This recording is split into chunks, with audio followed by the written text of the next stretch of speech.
We recently got a few questions about this steam train, so we decided to do a review.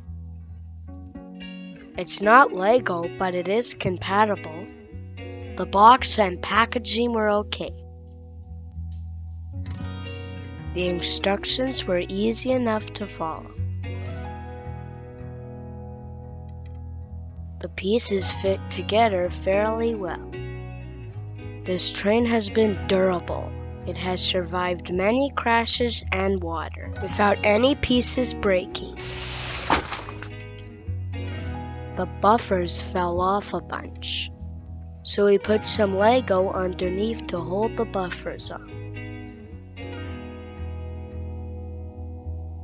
The engine and tender are very good.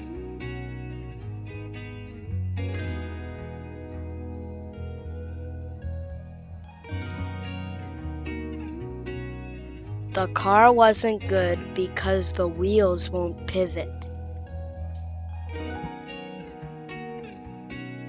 We modified the car to be shorter. We took some extra pieces and we made the wheels pivot so the car could turn. It's available on Amazon and Wish. The price was around $35. Overall, we give this train a 7 out of 10. Thanks for watching.